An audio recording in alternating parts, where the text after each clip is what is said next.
McGrath comes in, it's on its way, it's there! The miracle on grass! Owen with a kick to full forward, Cloak, not quite, Blair, Collingwood, back in front. The seed, he delays the give, Franklin, this is Buddy Franklin! This is the greatest showman! Poor fans can't bear to watch. They led by 28 points at one stage, but the perfect storm has erupted. Oh, who else? McDonald!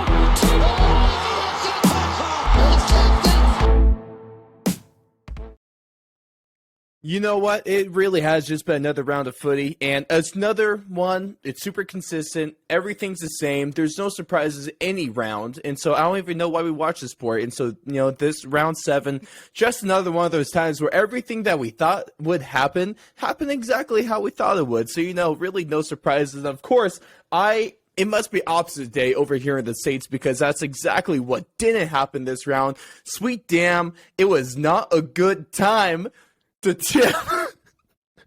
Oh, it was definitely one of the worst rounds of the season so far. But I just gotta say, Donnie, it didn't happen. But I was so close on that Hawthorn one. If they can just kick 2 a little bit straighter. Oh man, Hawthorn upsets the D's, and I am just the happiest man in the world. But round 7, how are we feeling? It was just a round of so many interesting results, whether it was the absolute implosion of the Adelaide Crows, which, if you watched our live stream with Fremantle, the utter joyous reaction of our host, Mr. Ross Allen, the entire time as he's watching both the Fremantle Geelong game, which I think was an absolute cracker. One a little bit more than the other. His constant reactions of Toby Green and the men in charcoal and orange, absolutely lambasting an Adelaide Crows team that literally we're still trying to figure out if they ever showed up to the ground or not that particular day. So it was very much an interesting round of footy. We can't go past the absolute insanity that was the game up in Cairns between Port Adelaide and St Kilda, and the drama now that everybody started to go into about why is St Kilda selling games, and the answer is pretty simple. They're in debt. They need the money. I don't think they're really worried about the win-loss record, considering both teams had to play in the same conditions. And if St Kilda just kicked straight, they wouldn't have had to worry about this particular storyline. So it was a fun round of footy. It was an interesting round of footy. It had its fun moments. It had its down moments. But in the long run, there were some really good games, a few clunkers. But the Geelong Fremantle game, I have to say, was one heck of a footy game. That was a great game. That was a really good game. I mean, to be fair, it kind of peaked in the first quarter, and then it wasn't as good. But, still exciting. It was a very close and well-played contest. And I just got to say, Toby freaking Green is my hero, and it's been so long since I enjoyed watching the Giants play some football, and I got to finally enjoy watching the Giants play some football, and luckily I was actually awake for that, so, you know what, I guess I have to start watching their games live now? Is that it? Because I'm crazy enough to do it, and there's nothing like a little sports superstition to keep the feelings alive. And they're going to need all the help they can get in round 8 when they take on the Cats, and you could say this game is going to be quite more dangerous than usual. Oh, that's such It'll a be low quite an hanging interesting fruit. one for sure. Oh, I hate myself for that.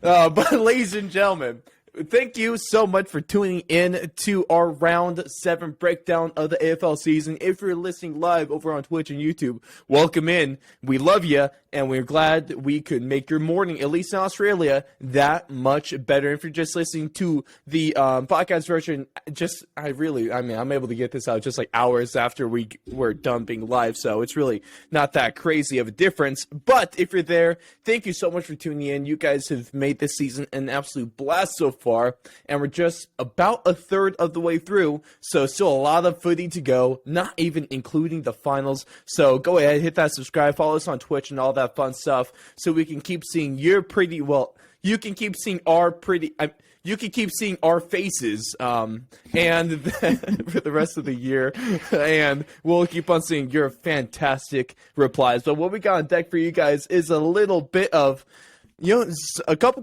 people in the comments have been asking for fantasy football advice. I will preface it. I cannot guarantee good fantasy football advice, but it will be advice nonetheless. We're going to talk about the Richmond Tigers. We're going to talk about Brisbane. We're going to talk about how the finals are still possibly wide open. And we're going to kind of go into a bit of a tiering system of where these finals contenders belong. But without further ado, we're going to get into things if you're live. But if you're not live, we have, would you say we have ado then? Because if there's not further ado, is there ado? I don't know. I don't speak that language. You get an ad. Hey, it's the publisher here, Mr. Kelly Cole. Listen, if you are a former professional athlete, if you are a former college athlete or sports coach, and you're looking to launch your speaking career, let me tell you, you need a book. If you're already out there speaking and you want to track more high-paid speaking engagements, you need a book. It's not about creating more content to post on social media. It's not about recording a bunch of videos. It's not about doing more podcasts. The number one secret to attracting more high-paid speaking engagements or even launching your speaking career is a book. Hey, I'm the publisher, Mr. Kelly Cole, and I help former athletes and sports coaches create best-selling books in 30 days to launch their speaking career, even if they hate writing and don't know where to start. So for the first time ever, I've created a free case study video that will not only show you how to write a book from scratch in as little as 30 days and become a best-selling author, it will also show you how to attract more high-paid speaking engagements. Now, to check out this free case study video, click the link that says learn more or go to booksforathletes.com. Real quick before you go, do not go if you're not a former athlete or sports coach, because you won't find any value in what I'm about to share. And don't go if your book is already out and already on Amazon. You won't find any value in what I share over there. But if you are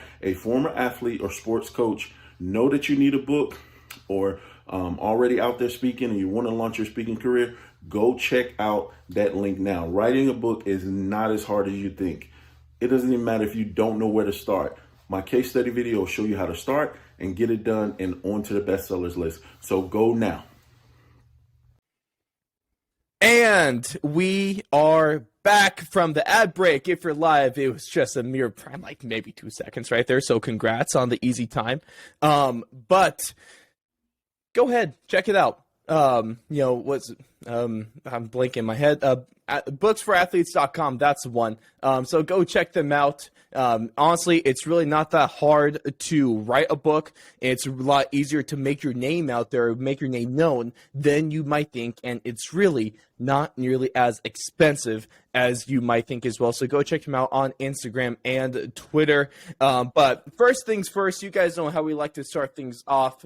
It's always the best just to make obscenely and maybe inaccurate statements, but also maybe a little bit accuracy to them, Donnie, because of course we're going to kick things off with our overreactions, and we're going to make some Richmond fans quite happy with this one, possibly. Maybe I will, maybe Donnie will bring them down to earth. I guess we're going to see, but sweet damn, you cannot deny that the Tigers looked amazing this weekend. Maybe a little bit of help from the West Coast Eagles there. But kicking 165 points is a great feat in itself. And with that being said, Donnie, statement number one, the Tigers are all the way back, and they're back in finals contention. This is one of those overreactions that half of it is not, half of it is. and let me explain for this. Are they all the way back to the great team that I think we were used to from the 2017, 18, 19, 20 season? No, they're not. They aren't. The pressure is still not 100% there the way it used to be. And unfortunately, I don't know if it will be. We'll just have to really kind of see. Are they finals contention? Yes. I don't think you're overreacting there. I think they're a finals contention. They're gonna win games that they need to. The question Seem is, pretty in ninth right now. they, Nothing too obviously. Finals are well within reach. well, the question is, can they steal one from the top? Can they steal one from the top four that maybe isn't expecting it and get that extra 4 points that maybe they're not looking at? Seeing a Sydney, a Brisbane, a Geelong, a Fremantle, a Melbourne, if they get I'm not sure if they have a second matchup with Melbourne, but stealing 4 points from one of those guys, just because as long as you beat the teams like the North, the West Coast, the Essendons, as long as you're banking those points every time you get them, you got a good chance of making the finals. The question is, can you steal a few points from a few teams that are maybe above you? Again, I don't think this team is all the way back because, unfortunately, I kind of look at their opponent and I go, I don't like making overarching statements when you play a team that you should beat and you should beat badly, which they did. So they did what they're supposed to do. So this is the kind of the bottom of the ladder teams you gotta beat. It's this game. It's these games coming up, like this one against Collingwood this week. I think is going to be more of the make or breaker on are they back, because you go out and you beat a Collingwood team that I think has been playing pretty good footy despite some of the injury issues that they have. Then I'm a little more apt to start saying, well, maybe Richmond's back. That Collingwood Plus one the fact, is super interesting. Definitely going to have to wait till the end because that. And when it comes to tipping, that's definitely one of the hardest games and one of the ones we went back and forth on the most. So it's going to be interesting to see where we fall on that one. Collingwood, definitely a great litmus test, so at the least. Well, and it's somewhat feeling a little bit like Nostradamus. What did I say a couple of weeks ago? I said, I think Dusty Martin will be back for the Collingwood game, and all of the reports that I'm seeing, he is looking very, very good to play this week against Collingwood. So, wow, Coach, it's almost like you know what usually, you're talking about, and you've never heard it like you'd be right before. It only happens weekly. You just gotta pay attention to the right sources, and you just gotta know. I knew he wasn't gonna do this West Coast trip. It was a little too early. It was just a tiny bit too early when it comes to training and getting him back in. And it's kind of perfect. It's kind of that perfect thing. It's an MCG game. It's a big club in Collingwood that they're playing. It's almost apropos that he come back this week. But like I said, all reports that I am seeing, he is training well. He is looking good. He looks in fantastic nick, and it just sounds like everything that I'm seeing, he will be in the starting. He will be in the teams announced tomorrow morning, and that he will grace the MCG turf against Collingwood this week, which is fantastic. That's a big game. Him. That is a big game right for him. there. And he's a game changer. That is a game changer. Honestly, that I think that is going to be one of those. It's going to affect a few people's tips. There are a few people that if he doesn't play, probably are going to lean more towards Collingwood. I think if he plays, there's a few more people are going to tip the Tigers in this game because of because of just that in itself. Of course, the biggest question going to the game is not going to be something necessarily from the on-field action. It's going to be if this game is going to have enough beer for all the fans in attendance. So hopefully that question will be answered very soon. But that's going to be a fun one when we get to that a little bit later. Tigers fans, definitely have a little bit of hope there. You're sitting a game out of the finals right now, and there's, especially after some of the performances we saw from the current finals teams this round, you definitely have some hope of jumping one. Maybe even if you beat Collingwood, you're in the finals essentially, at least after this round. So you can only go from there, and Richmond doesn't have the best of competition behind them, so they could definitely make things happen. Tigers fans could still annoy the rest of the league as long as they make the finals. And honestly, this is team as long as they make the finals. They can do anything they want because that's just they're good footy team. I don't think there's anything crazy about that statement. And speaking about a good footy team, let's talk about my favorite game of the round between the Sydney Swans and the Brisbane Lions. This was a cracker of a game, especially, this was actually one of the few things that was expected, I guess, that had expectations for that actually went right because we had a great game offensively. It was a fun back-and-forth battle, and the only thing I did get wrong is I tipped the Swans when apparently I should have tipped the Lions.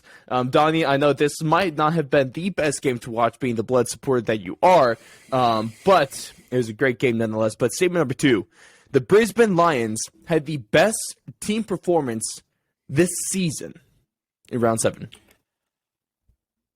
For round, if you just say round 7, this was a really good team performance, because if you look at the previously played games for Brisbane, this was by far their most difficult opponent. Outside of Geelong, which if you look at earlier results, Sydney beat Geelong earlier in the season. So this is not an overreaction. Brisbane looked really good. The only thing that could be slightly concerning for Brisbane is Joey Danaher hurt his shoulder and is looked to be out at least 4 to 6 weeks. That's a tough one. He popped it out at least once. It might have even popped out again a second time. He's avoided surgery, but I think they're going for the rest and rehabilitation version instead of the surgical version for this, which the surgical version would be another 2 to 3 more weeks, which means he probably wouldn't get back until finals. So this is a very interesting one here, where if you're Joey Danaher, the biggest question is that, do you want to risk just strengthening the muscles and hoping it doesn't happen again, or do you take the risk of doing the surgery to the point where you could pretty much guarantee it's not going to back out again? So it'll be fascinating. This is a watch and see moment. I guess a tough one there is, Brisbane still probably makes finals without Danaher. But then a lot of it comes into seeding come finals times. Are you going to try to make that push into the top 4, which obviously is a huge boost because you can lose a game in the finals? I mean, most people know that, but that's still, you can't underestimate how big of a deal that is to be in the top 4. Is maybe 3 games a make or break for that? It's a bit of a choice that they got going on with themselves right now. Well, the one thing that you got to give Brisbane, though, is that they do have Eric Hipwood coming back very soon, too. Hipwood's 2 to 3 weeks away. So the biggest question, so basically this basically tells Daniel McStay, okay, you're the man now up front. You are now the full forward, which he was usually second or third fiddle. So it'll be very interesting to see how that goes. I think there's so much talent on this Brisbane Lions team. I think they'll be able to handle it. Darcy Fort can stay in with Oscar McInerney, so it's not like they're absolutely hurting when it comes to tall forwards, but it is going to be an interesting adjustment when it comes to it. But again, Brisbane just played an absolutely fantastic game. It's the tale of the 2 losses for both Sydney games. Is one bad quarter really hurt them because they had a horrible quarter in the second quarter, got down big, had an absolutely fantastic, furious comeback in the start of the third quarter, and then another 10-minute lull in the end of the third, which then it re-upped the lead again, and Sydney just could never catch up. They were always climbing up a mountain and grabbing a rock and losing the rock and falling another 4 steps back. So unfortunately, that's kind of what we were talking about last round, taking a look at this game, is that we all know Sydney is not necessarily the best first half team. So if in Brisbane, they can get on a roll really quick, and unfortunately Sydney got just behind enough where Brisbane just has too much pressure offensively to be able to catch up sometimes. Yep. 100% agree. And as I said in a tweet, I said, this is a little bit of they're still a youngish team to the point where inconsistency sometimes is going to bite you. And it happened. I don't like going all fire and brimstone sometimes like some fans do. It's like, oh my God, this team is calm down a little bit. It's a footy game. There's 22 games in this season. Nobody's ever very rarely is somebody going to go perfect. Sydney's still a pretty good team. You got to expect a loss. But the thing you got to admire is the fact is that the furious comeback in the third quarter. It shows they can do it. Yes. The issue will be can they keep that from having to be something that they have to do consistently? So that's the one thing is you don't want to get into that habit of having to be able to do it. So we'll really have to see again. I think this was 2 really good teams. I agree with one person. This is a potential preliminary final type of matchup. Like that's how close these 2 teams are, is being that second, third, fourth-ish team this year in the ladder, that this is potentially a preliminary final style of game that we could see again later on in the season if both teams stay healthy and continue to play as good a footy as they showed in times during this game. Absolutely, it can be. And Brisbane just gets a big boost. They look great, and they get a lot of, a boost in the points helps, boost in ladder helps. Sydney, They're far from gone. They're still absolutely a finals contender. They just might not be in the 8-tier finals contenders, at least not at this point. Still a lot to go. Like you mentioned, it's a long season, and we still got a long way to go here. And I guess kind of that same note, we still got a long way to go, especially until we get finals. So statement number 3, Donnie, there are still 14 teams that can realistically make finals. Fact or fiction? If history is any indication, I think you're close. I think it's 12. I don't think it's 14. 12. Because if we go to 14 right now as we speak, if we look at the current ladder, it goes all the way down to the Gold Coast Suns, who are 2 full games back of 8th place Collingwood. Yes, it's a 22-game season, but it is not easy to have one team lose 3 in a row and one team win 3 at the same time. So I'm one of those, you don't want to be more than 2 games back. So I can kind of see 14. 14 definitely pushing it. Honestly, well, the most I think it's 13. I think Port Adelaide is a team that if they get on the right run can be a team that can roll off 6 or 7 consecutive wins because that's how much talent they have on their team.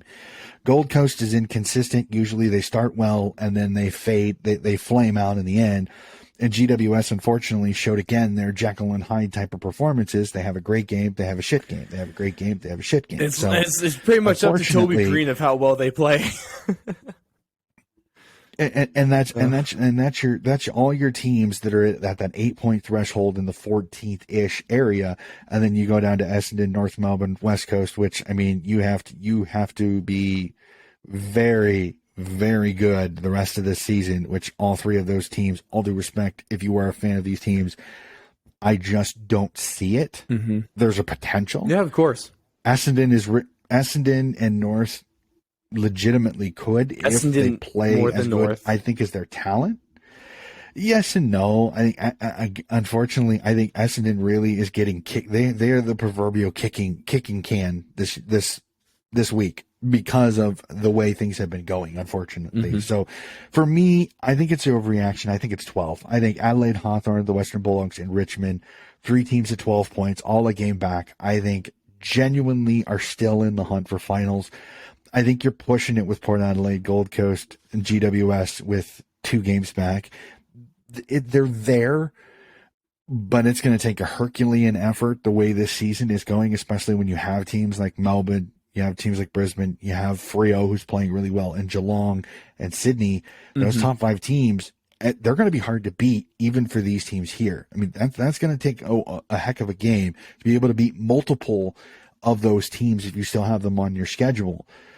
So that'll be the fascinating, and then that's not even counting Carlton and Collingwood and St Kilda, who have all been playing pretty good footy too. So I mean, you're talking the top 8 sides aren't going to be easy to beat. No, and you got to beat the teams around you, and they've been kind of beating each other up a little bit. So we'll have to see. Like I said, so I think it's an overreaction for 14. I think you're more likely looking at 12. I know Joey Montagna on the first crack, it's one of the things that I swear from round 4 they start talking about is when is the 8 closed? When is the 8? We know it. And you mean after round 4? I thought it was after round 1. For some people, round 1 maybe. No, round 4, round 5 is when you kind of start seeing the ladder kind of settle a little bit. I mean, usually the first 4 weeks you'll get a couple of upsets, so you'll Hawthorn see a team is in number 1 anymore. yeah, exactly. RIP. So that's what I kind of mean. So you kind of settle a little bit. So I'm thinking it's 12th place, but again, Port Adelaide has a skill and ability to get on a run if they can. They're the only team that I see in that 2 games back that I can pretty much say I could see it happening. Whether it'll happen is the $9 million question. Yeah, and if you have $9 million to bet, I probably wouldn't bet on yes. But hey, I watched that be the take of the year and totally comes to bite me in the butt when, I don't know, Carlton drops out. I don't know. Why did I pick Carlton? I'm sorry, guys. I didn't mean to pick on you right there. I just chose a team. I got nothing against Carlton. I think they're great. So that's my bad. I don't hold any grudges. I think they're cool. If anything, I'd probably pick against Geelong because I don't like them. They took Jeremy Cameron for me, and I will never forgive them. Those 3 first-round draft picks don't mean anything to me when he's out there kicking 6 goals on a weekly basis is what it feels like. That's the Giants could be so much better footy, but that's the life of a Giants fan that I'm learning. Unfortunately, even just 3 years, not even 3 full years of being a fan, I'm already depressed. That's not a good sign, guys. Let's pick it up. But that's going to do it for our overreactions this round. What do you guys think? Is Richmond back to being a legit finals contender? Did Brisbane have the best performance of the season so far? And where would you put the line at the current ladder of teams that can actually contend for a finals spot? But before we get into it, talking a little bit something about a mid-season draft period akin to our American sports over here, I just want to give a quick thank you to everyone that was able to join us for our live stream last Friday/Saturday, depending on what side of the world you live on, for our Geelong and Fremantle stream. Hopefully we'll be still doing a few more of those this season. So obviously you guys are great. If you didn't miss it, we take a look for the next one, or just any of our live shows, as we are doing it around every Thursday morning, Australian time, around 10. I don't know. You guys got a few different time zones. I think we're 10 Victorian time. I believe so. Yeah. If we start at 7 o'clock, I believe that it is 10 a.m. 7 Melbourne Eastern time. 10 Vic time. Yeah, 10 a.m. Melbourne time, which would then make Adelaide would be 9:30, Perth would be 8 a.m. Oh, I forgot. You guys said that we were in Brisbane, half-hour time zone, huh? Yep, Adelaide has the half-hour time zone. Brisbane and Canberra are also 10 a.m. How do you get a half hour for the regular start. How does that work? The odd, only certain amount distance, so it doesn't equate to a full hour. I don't know. It's very interesting to me. It's one of those ones I don't mind communicating with people in South Australia, but it's the one thing I try to avoid discussing because it is a weird question. It's so why do you guys time have a very exist. funky half an hour odd off time zone? The whole time is relative. Nothing matters. We're spinning around a ball of fire, so we can all take a little bit honor in that.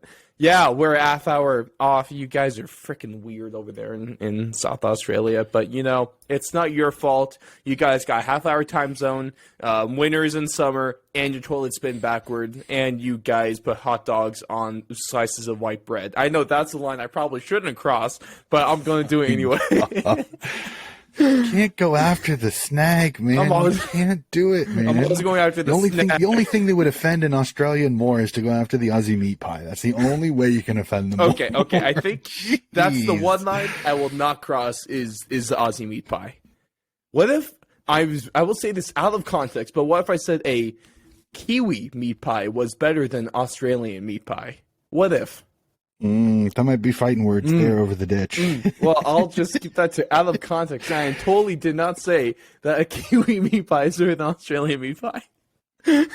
Oh, boy. I'm slipping on toes. But, if you guys have listened before, Donnie, I know you for a fact. I'm really good at doing that. But what we're going to jump into is talking about something that the AFL should have already, and that is a mid-season draft period, or trade period, not the draft. We were talking about the draft earlier and how, there's some people point out, America, we really do up the NFL draft. It's quite the spectacle. It's easily the biggest moment of the offseason.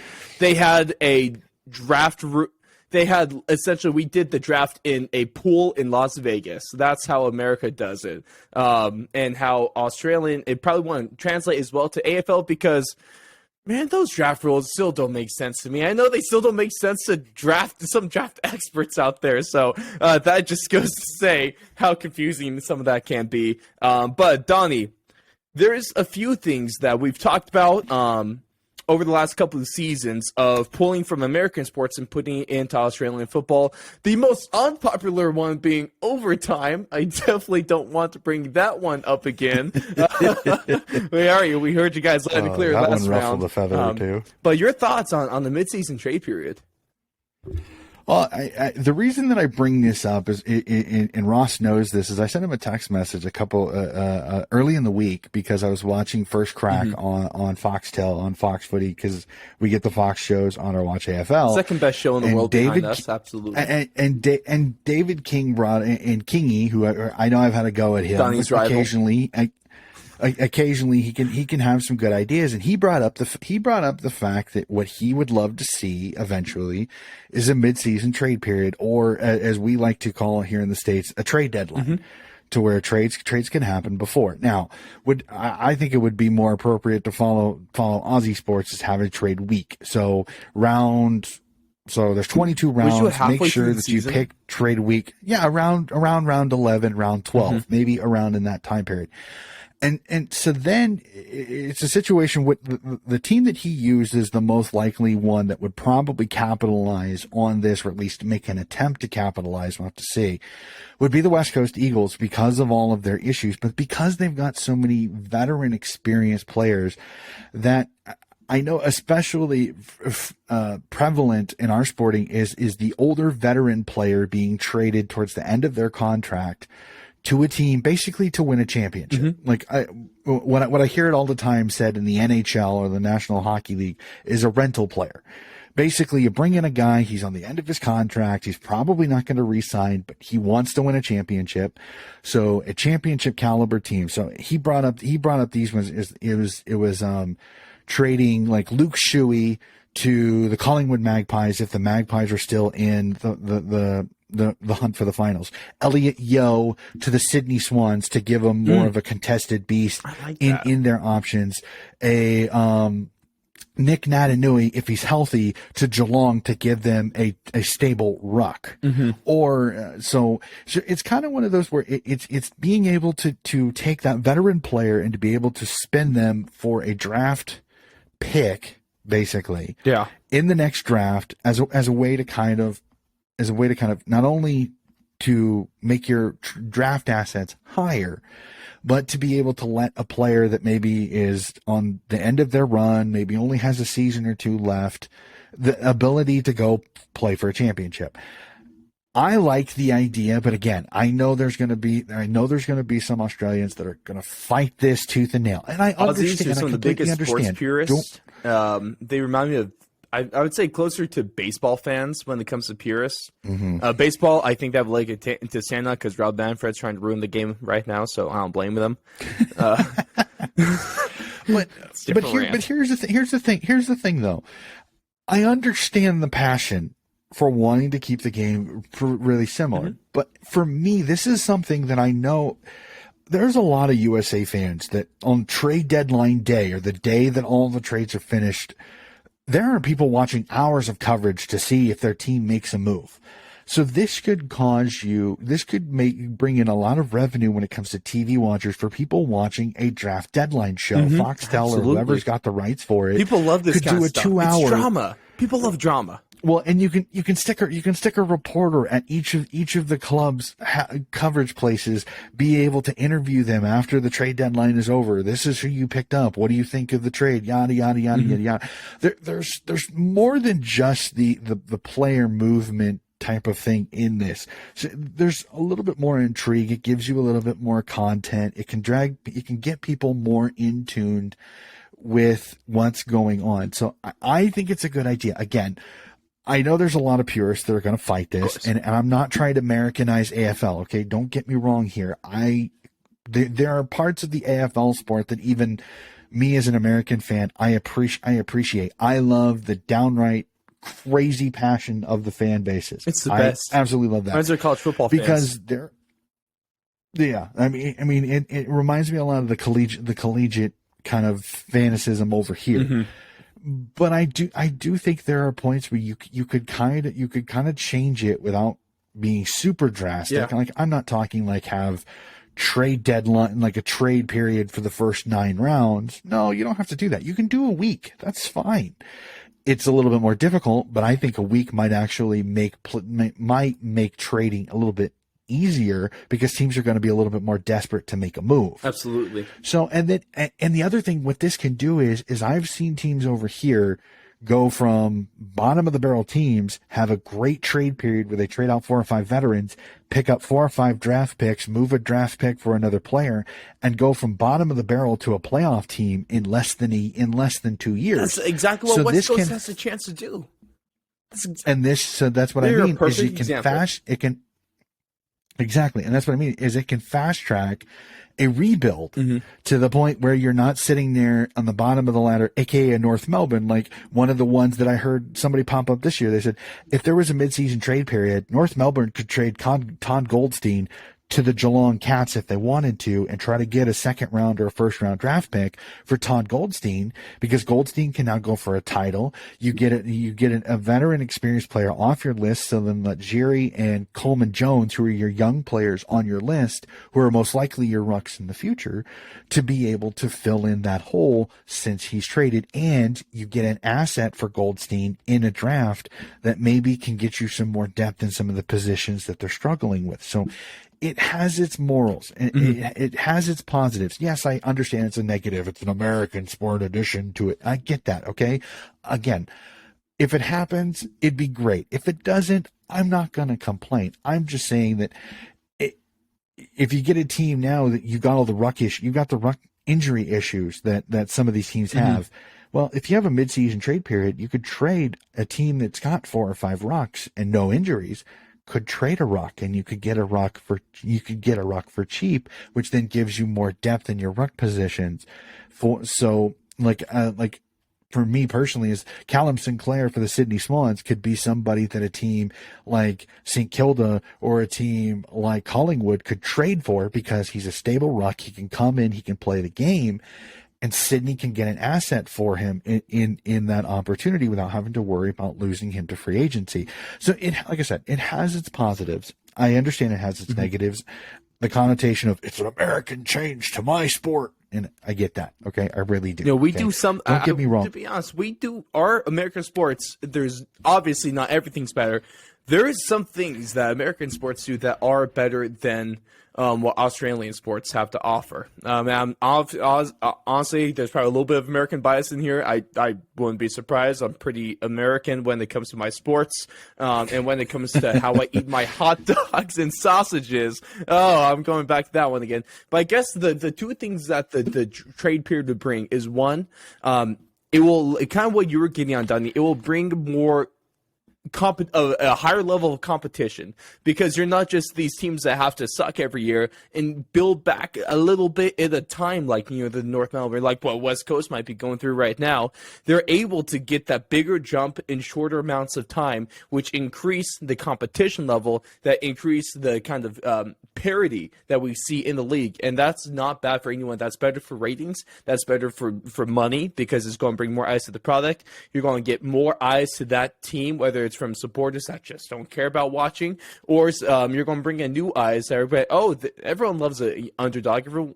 Everyone loves a team that's up and coming. That's going to bring some eyes there. And another thing is, it's one of the things I feel like going from watching American sports all my life to Australian football is that it doesn't really have like a spectacle to say, to put it that way, because going off the NFL, we have the spectacle. We're the only spectacle I could think of is probably Anzac Day and the grand final and the occasional, some of the rivalries throughout the season. The NFL has the Super Bowl. They have international games that are becoming more of a spectacle right now. I mean, they're going to Germany for the first time this year. We get Tom Brady in Germany. What kind of world are we living in? Hopefully they keep them, so he doesn't have to come back. That would make me happy as a fan. We have stuff like the trade period, which goes on until about halfway through the season. You can make trades all the way through. The offseason itself is a spectacle. Like the first week of the NFL offseason is ridiculously loaded with news. You have the draft. You have they even make the exhibition game of the Hall of Fame game and the Hall of Fame presentation. That's a spectacle itself. So I don't think Australian football would be negatively impacted if we added a bit more of a spectacle type thing. And just that 1 week alone is a fair mix between not Americanizing the sport, but it's also bringing in a bit more of an excitement mid-season to avoid, like some of the bye-week lulls that we might get. It's going to keep us excited all the way through and longer, more than the current setup. Yeah, and I think that's kind of the one of those is like you can see a positive by making the change a lot more than you see a negative because like I said, it could change some of the, and I also think there's almost a rule that as of right now that they didn't used to do future trading pick. You could only trade your draft picks for that particular season.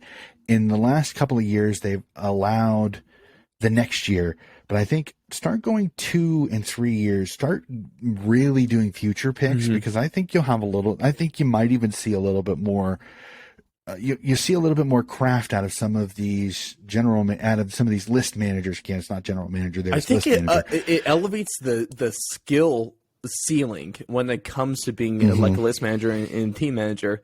You see, like there's some executives in the NFL that their bread and butter is making some good trades for some high level picks, end up working out. But the NFL, you see stuff trade like 3-4 years in the future, and I don't think that's a bad thing. It gives more creativity, which is more exciting. Well, it opens up too because sometimes you could see maybe a general manager making a trade for a future pick that's two years down the road.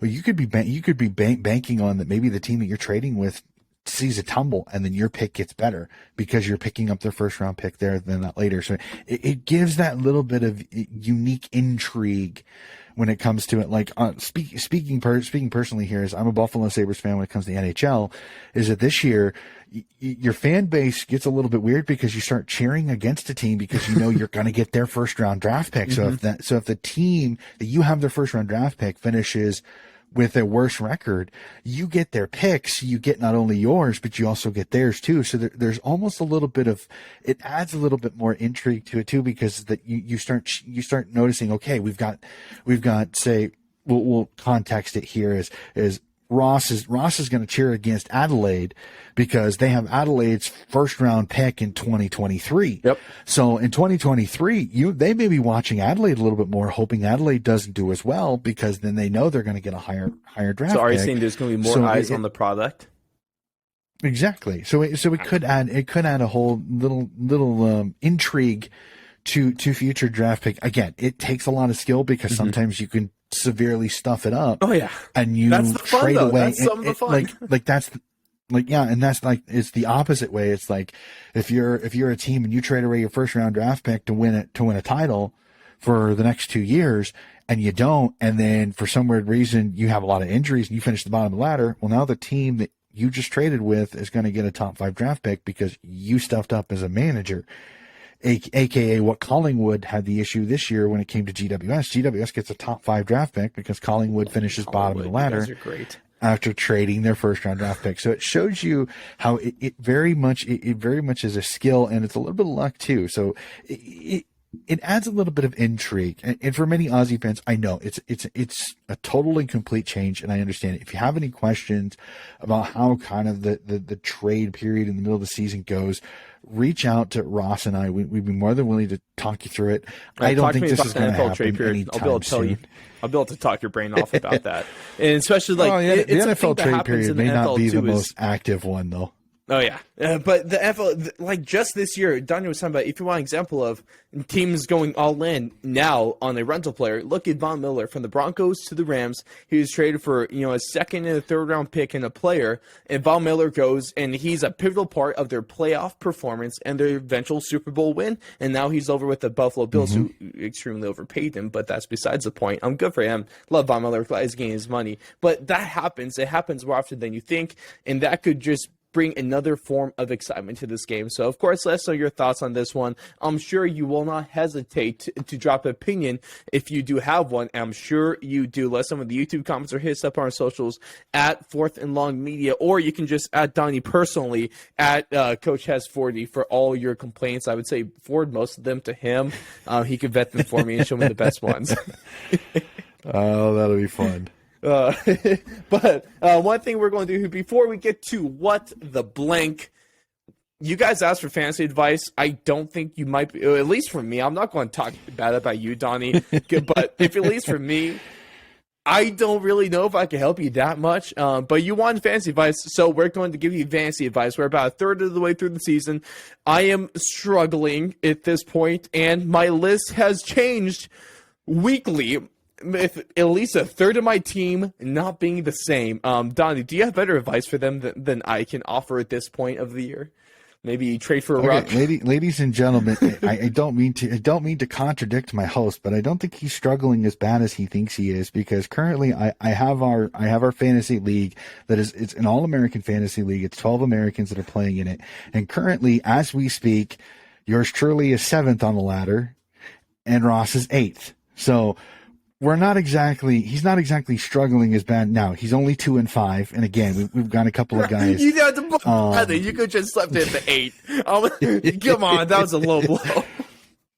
I can't say much. I'm 3-4 at 7, so I really can't complain too much. You know what? I'm just like the Giants, so it's favorite team. I guess we're the same. Oh.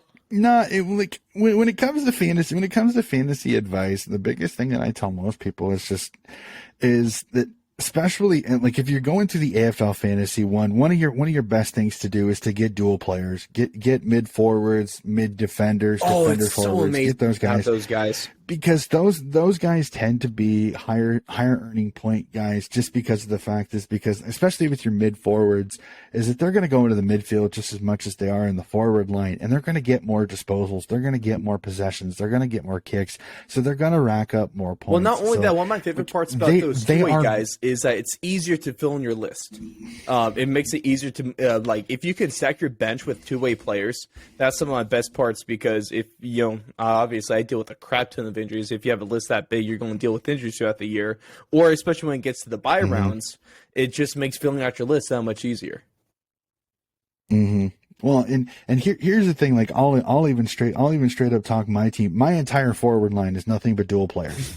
Because I have mid forward Pat Lipinski from Collingwood, forward ruck and Darcy Ford from the Brisbane Lions, mid forward from the Fremantle Dockers Will Brodie, ruck forward Peter Laddams from the Swans, mid forward Adam Treloar from the Western Bulldogs, and mid forward Mitch Duncan from the Geelong Cats. Every single one of my forwards in my forward line on my fantasy team is a dual player as we speak currently, because that's one of those. And I know that the guy that leads our league, he's very notorious. Like, he tends to pick up the ruck forward, mid forwards. I just pulled his up. His is mid forward Lockie Weller, mid forward Zach Bailey, mid forward Jade Gresham, mid forward James Harms, mid forwards Stephen Canelio, and mid forward Josh Dunkley. So, like, and then his back line, mid defense Jordan Dawson, mid defense Riley Bonner. So he's got a lot too, and he won our regular season last year in the league that we played. I know all three of us two, and then he was also in that, and we had several Australians that were also in that league too. And he's very good, especially when you got, like, and on his bench he's got Luke Jackson and Tim English and Georgie Hewitt, Talk about having who Tim are English also on dual your bench. players. Well, because he was hurt. That's why. Jackson was out because of coronavirus protocols. They got him. English is out because of a hamstring injury, and Hewitt was out because of an ankle injury. Those are three guys on his bench. Good for him. Good for him, I guess. Yeah. Oh. Yep. So I'm not jealous. That's the only advice. That's the advice that I give most people. For me, it's a lot of fun. It's a lot of fun. It does get frustrating at times, because I know last year I played pretty well, but I think last year I was a little bit of the benefit of, I was one of the few that really used the free agency market a little bit better. And this year we've got a lot more guys that are on the free agency market. No, we got those, like, ones the transaction that watch it like a hawk. It's ridiculous. And heaven forbid you accidentally drop the wrong player, because he's not going to be on your team anymore.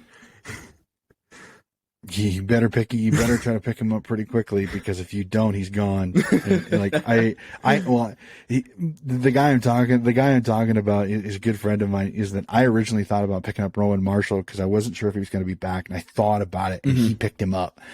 And then my favorite part is, on one of our group messages, he goes, "Is anybody looking for a ruck? I've got 3. And I went, "Dude, you picked up Rowan Marshall. You didn't have to."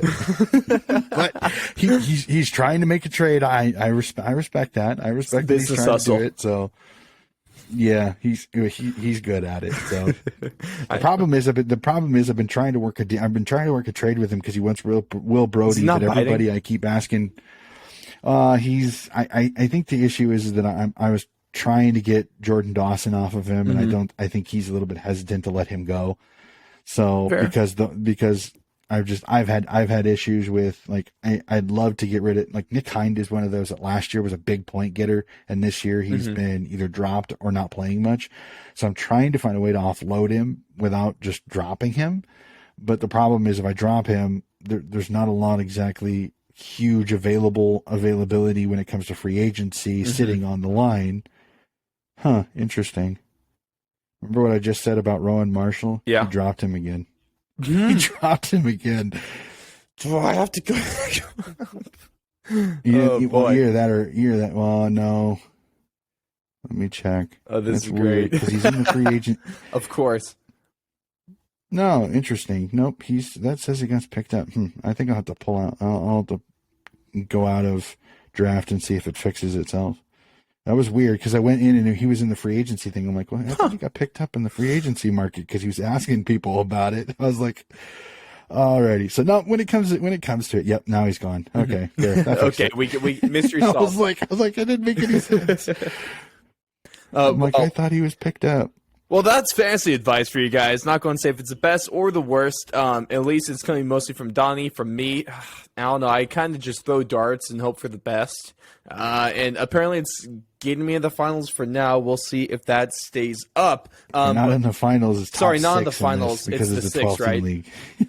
Yeah. Well, But the bottom half still gets the finals too. It's just not as you know what impressive. the funny thing about last year is that Donnie won the league, and I won, like, I guess the crap bracket is what I'll call it. You won the loser. You won the second half of the league bracket. So You know what? you went from 7 to 12. You won that bracket. So I'll take any win I can get. I'll take my consolation prize and my participation trophy and keep it nice and shiny. But there you guys go. We'll see. Let us know if you want more because we'll give you more.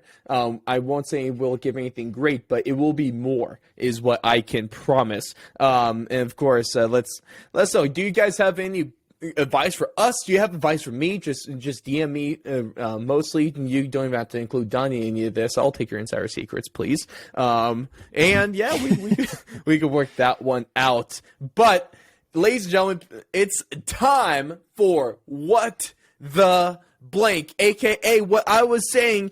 Anytime the Giants got the ball in their hands inside the 50, because I was having a grand old time on Friday night, and we'll see if I could have anything close to that much fun this round. But what we also talked about during that live stream, to bring it full circle, is we're talking after that Frio game, we're taking a look at some of the tiers that these contenders might be being placed into right now, A, B, C tier from some of the top teams. So that's going to lead us into our first statement here. But of course, for those that don't know how this segment works, What the Blank, we got 3 statements, and they have a blank at either the beginning, the middle, or the end of the statements, up to Coach Johnny to fill it in with whatever he may so choose. But starting us off with statement number 1. The A tier flat contenders are blank. oh boy, because it depends on who this really depends on who you ask, because some people would say there's only one A tier team, and that's the Melbourne Demons, and then there's at least a step, if not After two, that between. Hawthorn game, I don't know. Well, true, but then the retort to that is that Hawthorn was also playing a team without Luke Jackson, without Petty, without Keziah Pickett. There was 5 top 20 guys that were not on the field. So there's room to even say that the reason that they didn't play as well is they were not at full strength. So that's the scary thing about Melbourne right now. And also, I don't think Hawthorn's as bad as some people think it is. They really played well, but I think Hawthorn made a few adjustments that not all the top teams are going to do. So we'll have to see, does anybody take the risk and do some of the tactical things that Sam Mitchell did to kind of negate May and to kind of take Ed Langdon out of the game, which I thought was genius. Sam Mitchell did a fantastic job. on this round. Mitchell gave his guys the chance to win that game as best as he possibly could. He basically took Ed Langdon completely out of the game. He basically made him a non-factor in that game. How many times can you say that happened? How many times can you say a coach made Langdon a non-factor in that game? Yeah, it's really hard to. And honestly, if the only thing he could have done maybe is go in there himself and kick a couple goals down the center pipes, because that's all they needed. I'm not sure he could have been much better. I don't know. I haven't seen him play. So maybe he can make it happen. But for me, I'm not one. I don't see Melbourne as this I don't want to put Melbourne in that undefeatable. There's no other team. I don't think they are. Brisbane on their day, healthy, I think competes with them. I think makes a game. Fremantle, if they're fully healthy, like when they get Nat Fife, they have Darcy, they have Lobb, they have all the. I think Fremantle, their game style can make them competitive. Geelong too, with those twin towers up front, Cameron and Hawkins. Anything's possible. It's the question. The question then from there is there a fifth team is Sydney or not? Because it depends. Now, yes, I am a diehard Sydney supporter, but I also see there are just enough deficiencies, I think, in Sydney's game.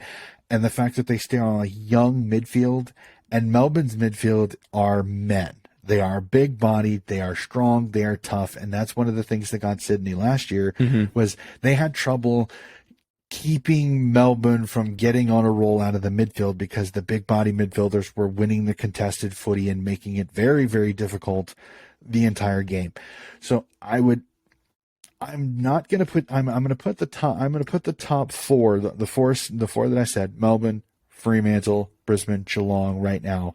Sydney is close. I want to see can they improve their contested footy as the I don't want to call them B. I want to call them A minus. Okay. Because I don't think they're as far off as some people think they are. I just think there's some contested footy things that they need to get figured out. Of course. If they can get them figured out, I think they're in with a sniff. It's after Sydney is where I start to kind of get some questions. Then I start going down to the B level because Carlton is defensively in shambles because they've got injury after injury in their back line, and they still haven't really figured out the defensive issues that they had last year. Okay. They still haven't. And I think that's getting exposed as the season goes on. Collingwood, unfortunately, Brodie Grundy's injury, I think, really puts a hole in a spot that I think has been a strength for them a lot of times, and that's in the ruck. Midfield, they're solid. Defense, they're good. Forward, they have their days. Unfortunately, Jamie Elliott not being there, I think, adds a few issues there. Brody Milechek's consistent. He'll get you 3-4 goals a game if he gets consistent service. But after that, it's like Richmond, I still have questions. Can they maintain this entire season because they're still having injury issues? After that, the Western Bulldogs, no Tim English. The Western Bulldogs are not as good without Tim English in the rock. Like, let's just be honest, they are. Yeah. Right? And if they don't have Tim English, if they're not healthy, they are not as strong a team. They are not the same team that was this team last year that got on the roll and got to the grand final. They just aren't. After that, Port Adelaide, I still can't figure this team out because I think talent-wise, and if you look at their list, they should not be where they are. They really shouldn't, but they are. And no Charlie Dixon really doesn't help them because he's kind of that talisman up front that helps the others kind of get open and get goal shots. But sometimes it's kind of like how they say with Sydney and Buddy Franklin is they get a little too Charlie Dixon centric. And sometimes I think that hurts them a little bit. And then GWS is another one where it's like now they've got their talisman back in Toby Green, and they have a great game against Adelaide, but I'm still not sure if this team is consistent enough to be there. So it's like after the first 5 teams, there's a ton of questions. St. Kilda is the same one. Is the St. Kilda that played in Cairns how this team is going to be if the weather's not perfect? because if so, that's not a good, especially as you get further and further into winter, you're going to get sloppy games. You're going to get games where you're playing in the slick and the wet, or the windy. So there's question marks after about the first 4, maybe 5 teams. And then it's kind of a flex between B and C tier teams when it comes to St. Kilda, Carleton, Collingwood, Richmond, the Western Bulldogs. So it's like there's still a lot of thought processes. I think this thing, it's going to kind of even out. It's going to get filtered out a little bit to where you're really going to know. Absolutely. But A tier teams right now, I think there's 4 right now. I would say 4 max, that B plus, A minus, almost in that A tier, Sydney. And then, like I said, a fluctuating BC tier after that. I wholeheartedly agree with St. that. Kilda, Collingwood. I think the Carleton. big takeaway here is that maybe there's a lot of people saying that they are. I disagree that the D's are not this unbeatable juggernaut. They're a team that you can beat. A Brisbane team can beat them. A Fremantle team can beat them. I believe a Sydney team might have the ability to beat them. This D's team is not unstoppable. In fact, Hawthorn made them look a little bit human. I know, of course, that they were having some injury issues, but and kind of what you were alluding to earlier last week, Donnie, is that Mitchell might be able to show the way in the blueprints of how to beat this D's team, and he might have done just that. So it's definitely going to be interesting. I'm absolutely not calling right the D's is the 1 seed, let alone maybe a top 2 seed as well. So we'll see as the season progresses, but there's some vulnerabilities in the D's team, and there are some really good teams right there behind them. But statement number 2, the player with the most to prove heading into round 8 is blank.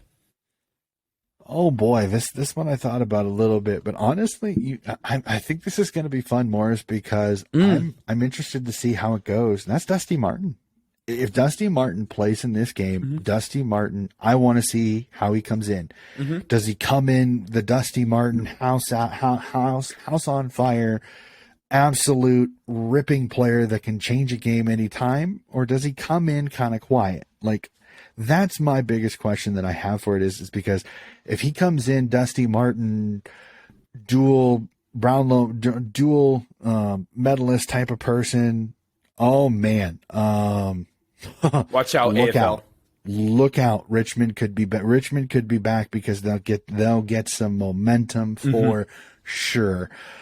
But if he's a little off, or if he's good but not great, we'll have to see how this kind of Richmond team goes, because I think honestly, when Dusty comes back, it could literally make or break Richmond's season if he comes back on fire. If he comes back the Dusty that I think a lot of people want to see, Richmond goes from that B, C team to they're knocking on the A door potentially. Unfortunately, I'm worried that he's not going to be able to fix all the issues that they have, but we'll have to see. But he's the guy I'm most anticipated when it comes to at least the returners. The other one that I'm really looking forward to. Let me pull up which game there was. I was almost thinking Patrick Dangerfield. Marcus Bontempelli as well. Well, and Marcus Bontempelli is another one because of the Port game. Because this is a Port team that I think a lot of people look at going, this is a Port team that if they are on, can make a run. Can Bontempelli kind of, now that I think he's kind of shaken that little niggle that he had, the ankle injury early in the season, can he get back to the Bont of being in the Brownlow discussion because he can make or break a game both in the midfield and the forward line? I mean, he kind of accepted the forward line role because he wanted to help his team kick goals and kind of help his team out because of the issues with Bruce not being there and their injury issues that they've been fighting with, and the fact that Jamarl Ugle-Hagan has just not really found his legs unfortunately in the top 22 yet. So they wanted to give that other option. So he's another one that I look at and I go, what type of game does he have in this Port game? Because if he has another massive game, could we see the Doggies get on a run as the season goes on and kind of take themselves into that potentially talked about A, because they've got the talent, they've got the skill. It's can they put the results together to put themselves in that particular situation.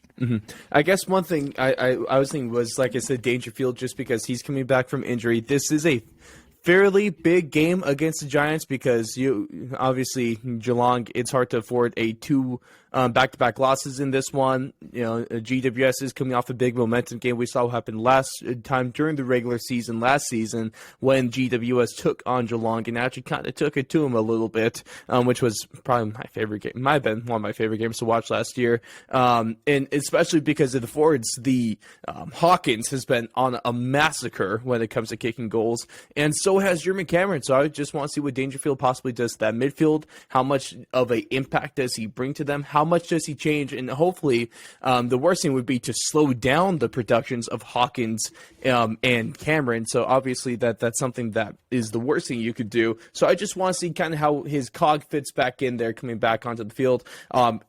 Knowing what we see from him, he's probably going to make the Geelong Cats that much better of a team, which is horribly scary because you're already kicking unbelievably well, if you don't want to talk about their game against Freo. But I think, between Dusty, between Bont, between Dangerfield, three huge names on their teams respectively, and three of the best names in the league, it's definitely going to be fun seeing them return to the field and seeing just kind of how they quite play into things. But statement number 3, last statement of what the blank is the team that can go from bad to good the quickest.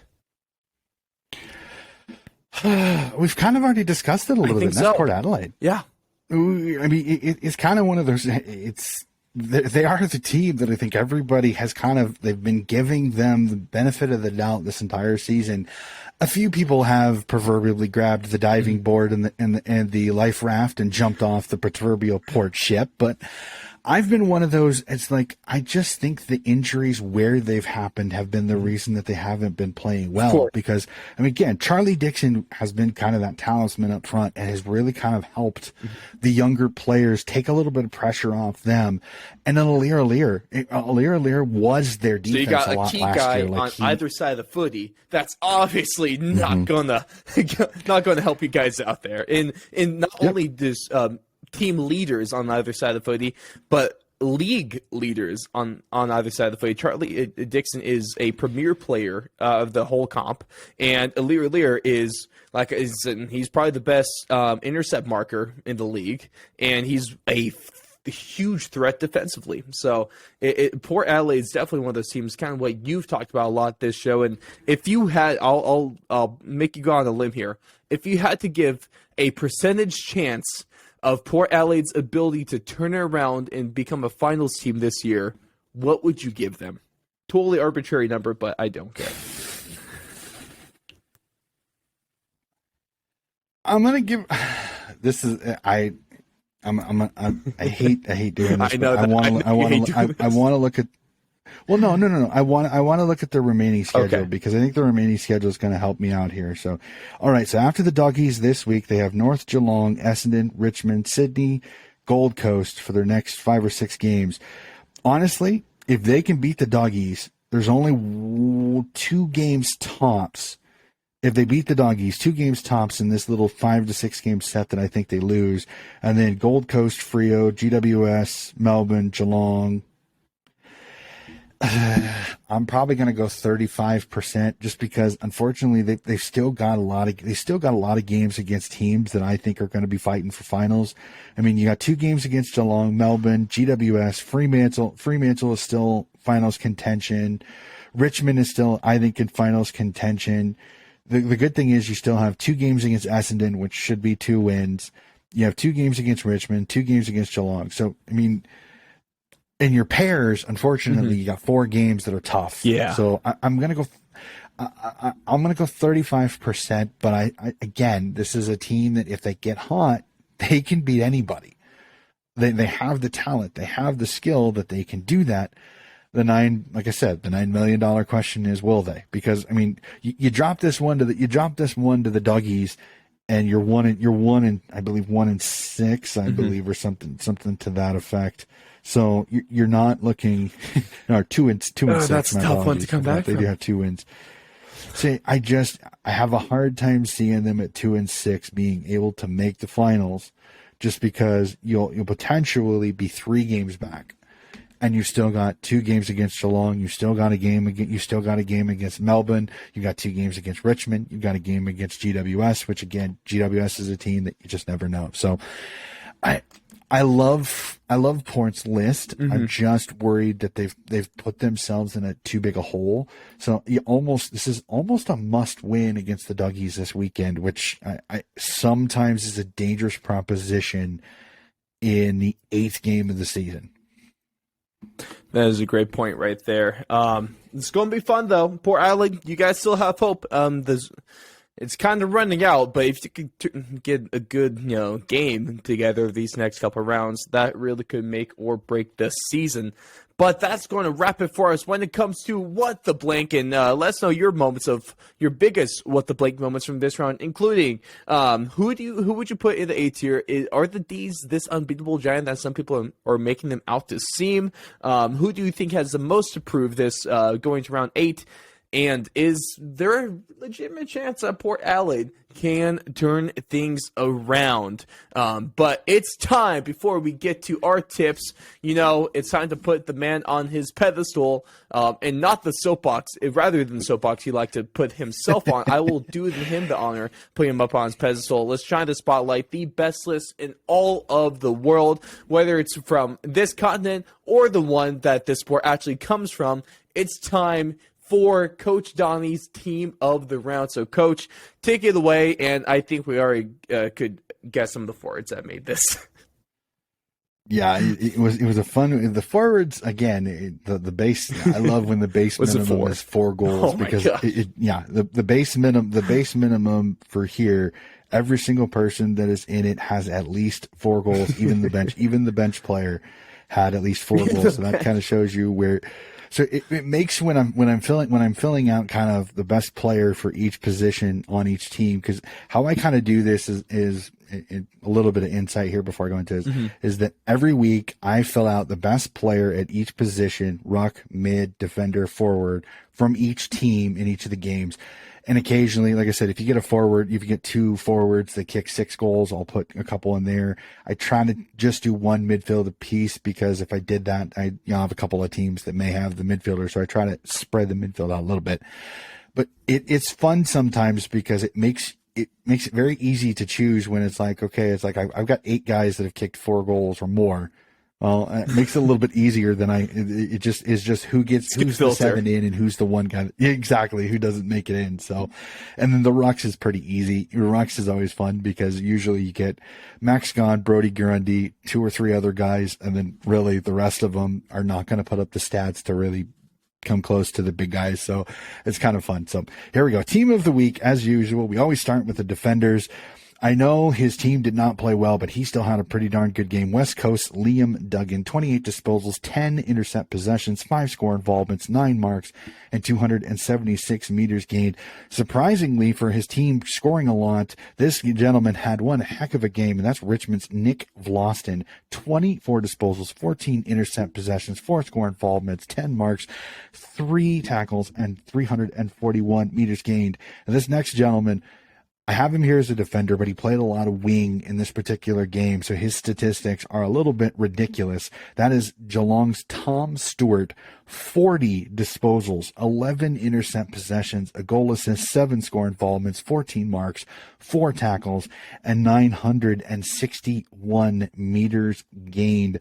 GWS's Isaac Cummings, again, continuing another really good season, 38 disposals, 15 intercept possessions, 4 score involvements, 5 marks, 7 tackles, and 402 meters gained. Port Adelaide's Ryan Burton, 25 disposals, 11 intercept possessions, a goal assist, 3 score involvements, 9 marks, and 834 meters gained. A gentleman that is no stranger to my team of the week. That's the Western Bulldogs, Caleb Daniels. Sure. 32 disposals, 7 intercept possessions, 3 score involvements, 4 marks, 3 tackles, and 532 meters gained. We jump to the engine room, and a lot of production from these gentlemen here, starting off with Richmond's Shai Bolton.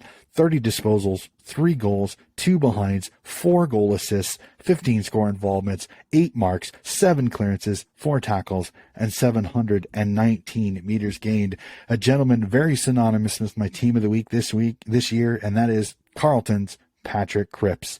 35 disposals, a goal, 2 behinds, 11 score involvements, 4 marks, 10 clearances, 4 tackles, and 386 meters gained. Another gentleman that I think is severely underrated and an incredible player, and that's Gold Coast's Tuke Miller.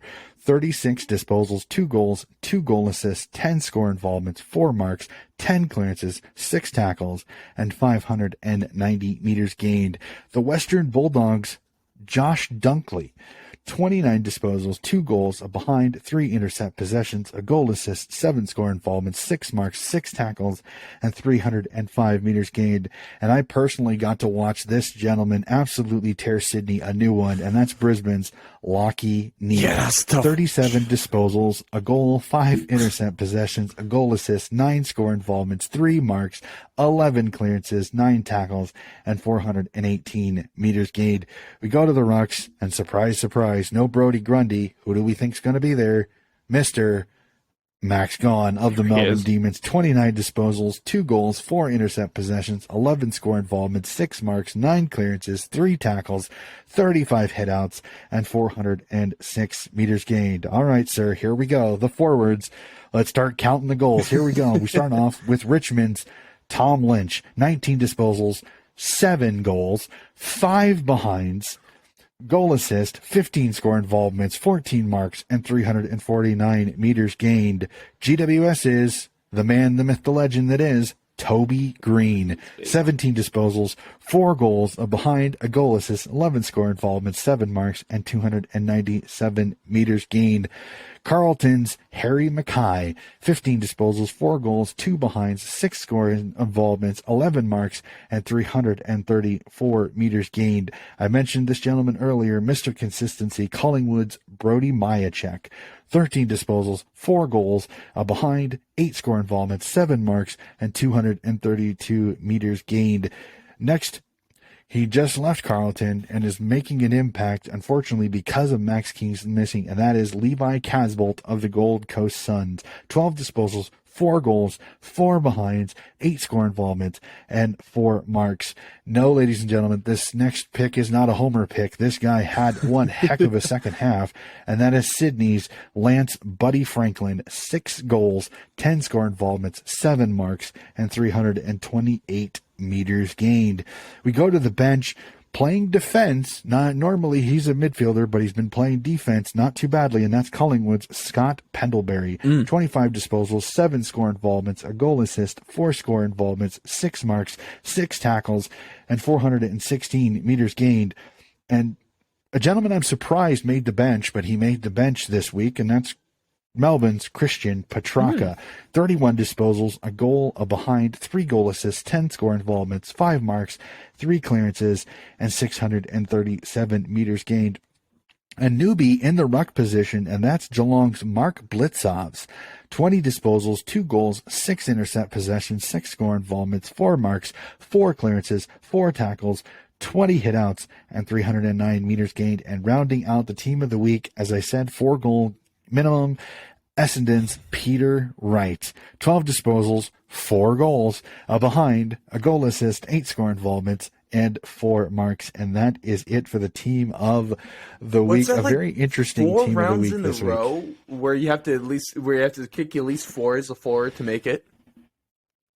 I think last week we had one with 3. Okay. But yeah, I think 3 of the last 4 rounds, the bare minimum to get into the forward line was 4 goals, because we've had so many big scores kicked. I mean, I think this is 3 weeks in a row where we've had at least 1 7-goal kicker.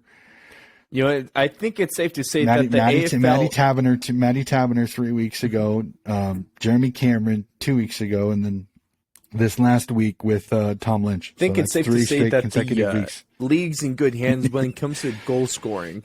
I don't think we're running out of legit goal scorers in that category. So good news for everyone. Unless you're the team that's going against one of those 3 guys, and then all you can do is cry.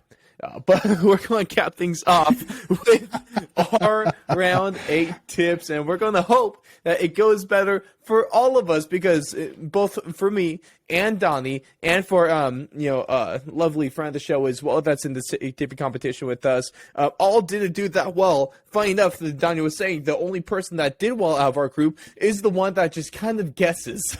So that just goes to show you.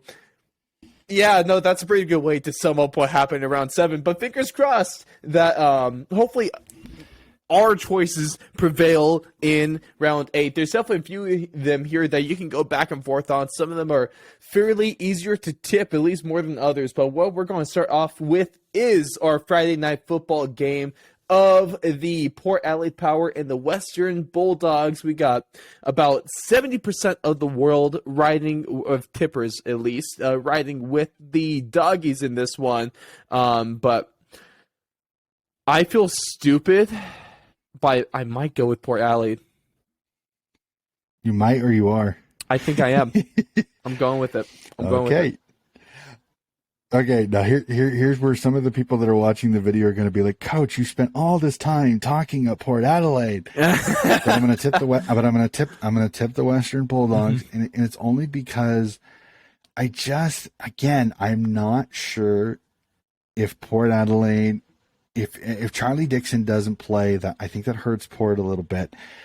Again, neither team has a desirable ruck when it comes to it, because both are still still fighting injury in their ruck position. So we'll have to see.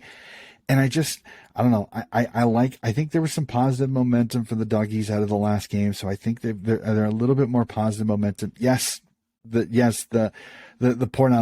Port got the win, but it was in an ugly game. I mean, bowling shoe ugly there. So this is kind of a make or break it game for Port. I want to see how they respond to this. Do they come out with piss and vinegar, or do they come out a little bit lame? Because I mean, there was a lot taken out, because that Cairns environment, it was not fun. It was slick footy. It was high humidity. You could definitely tell the players were running on empty midway through the third quarter and still had a fourth quarter to go. So look horrible to play.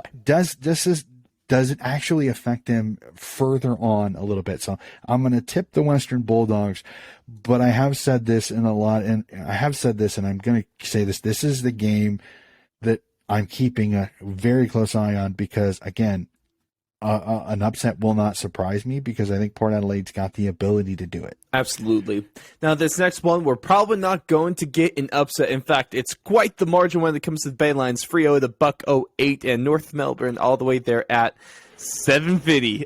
Talk about a value bet if you really have that much confidence in them.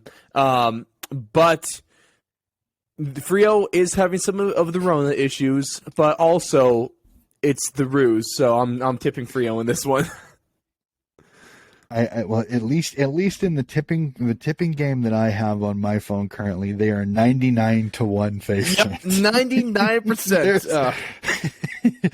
So I'm gonna tip Fremantle, but I unfortunately I have seen this almost joke running through, is then how many people will Freo have to be without before you would think about tipping North Melbourne? And one analyst even said, he goes, their entire first team would have to be out before I'd even think about it, which is pretty sad to say. But you also got to look at it too, is you remember the West Coast Eagles had about half their starting lineup out, and they had a waffle team that just barely got beat by North Melbourne a few weeks ago. So I just think the way Freo is going, they're so structurally sound. I think they'll be okay. I think Fremantle wins this, but I think it's closer than it would have been if Freo would have been 100% healthy and at their top 22. Yeah. But let's see. Can North actually pull something off remarkably?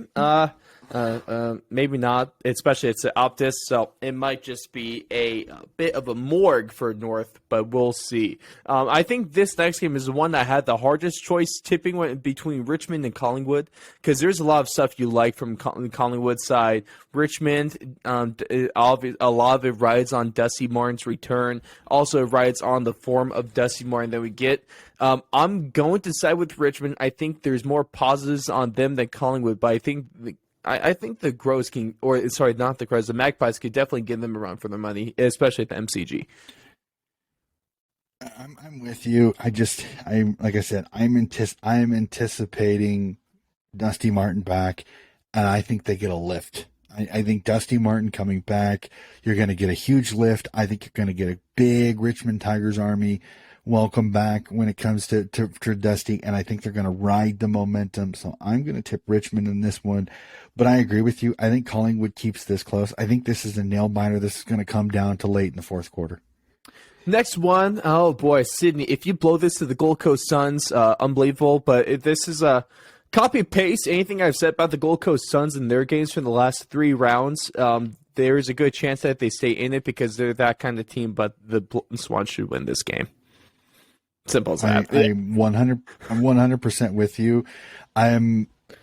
Gold Coast will keep this competitive, I think, to the fourth quarter when the class of Sydney comes over. But again, a few years ago, Gold Coast nipped a Sydney team that kind of took them lightly. So this is a game you talked about. If I'm exactly, if I'm Sydney, get out there and trying to get a big lead, get on it, make this young team doubt themselves a little bit, and I think you can wilt them. But the longer you let this Gold Coast team stay around, the more difficult it is to put them down. So I'm going to tip Sydney, but this game does scare me a tiny bit because this is one of those, as you kind of stated it, the proverbial trap game where you can overlook a team that I think a lot of people kind of disrespect a little bit. That's a much better team than many people give them credit for.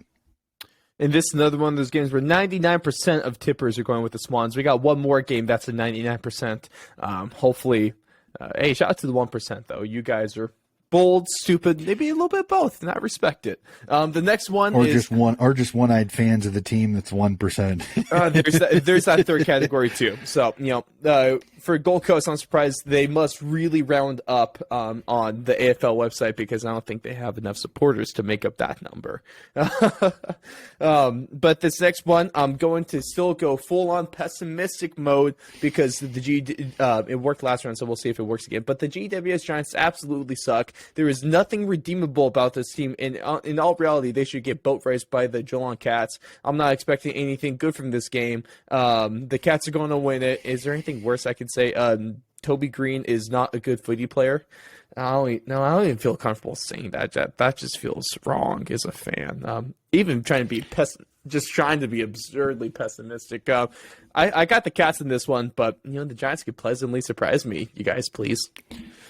Give me a good game. I have the Cats winning this one, but this is one of those. If I'm a Cats supporter, this one worries me a little bit because again, GWS played a really good game. Now again, they played a really good young team in Adelaide that you kind of give a little bit of leeway to Adelaide when it comes to having a bad performance. But this is a Cats team that's experienced. They're talented. They're veteran. I don't think you see that type of performance, but I'm also going to say this too. GWS has got the talent to stay with Geelong in this one. Legitimately do. The question is, will they? Because again, Geelong has been very Jekyll and Hyde this season. There are games that they play to their skill level and their talent, and then there's games they haven't. So I'm going to tip the Cats in this one, but this is another one, kind of like the Port Western Bulldogs, that an upset will not shock me because Geelong's got the talent. They got the horses. But the question is, does Geelong let them? Because if Geelong plays their game, I think they can beat GWS. But GWS is, like I said, they got a ton of young talent and a lot of skill and some speed that I don't think the Cats have. So can they utilize that speed on the wings and be able to make this old team run? Because if so, I think you make it a much more even game, even up in Canberra. So it'll be fun. So I'm going to tip Cats, but this is going to be a cracker. I can't wait for this one. I remember last time they played the regular season last season, Tim Taranto and Sam Taylor played absolutely out of their minds and kind of made a name for themselves. So fingers crossed they can do it again. Definitely we'll wait and see on that one. But when it comes to the last 4 games of the round, they seem fairly straightforward to tip. If you want, are we kind of on the same page with this one? I'm guessing we are. I'm going to go Hawthorn on this one. Yeah. I don't like Essendon. I like Hawthorn. I don't like Essendon. It's that simple.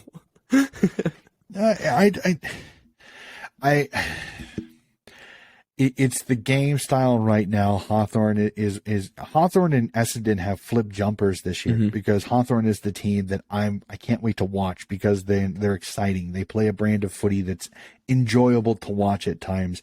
And again, Sam Mitchell is showing off his footy brain and how he's handling it.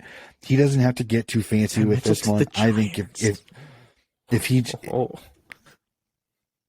really, I'm sorry. I'm trying to be hopeful. Again, you're going to get Clarko or Bucks before you get Sam Mitchell. Sam Mitchell can dream, right, Donnie? Let me dream. They aren't going to fire. Hawthorn is not going to let Clarko go if the Sam Mitchell's going to be able to slip out of their grasp in a year. And all due respect to GWS, but right now Hawthorn's job is quite an attractive job with the young talent that they've got. It is. Compared to GWS, where GWS, unfortunately, it's the cap thing. So I like Clarko anyway. I respect your dream. He's not. I respect your dream. It's a little high on the dream category. Speaking of dreams, what about hoping that the West Coast Eagles, shout out to you 1%ers, are tipping them against Brisbane? Maybe they're onto something that I don't know. I don't know.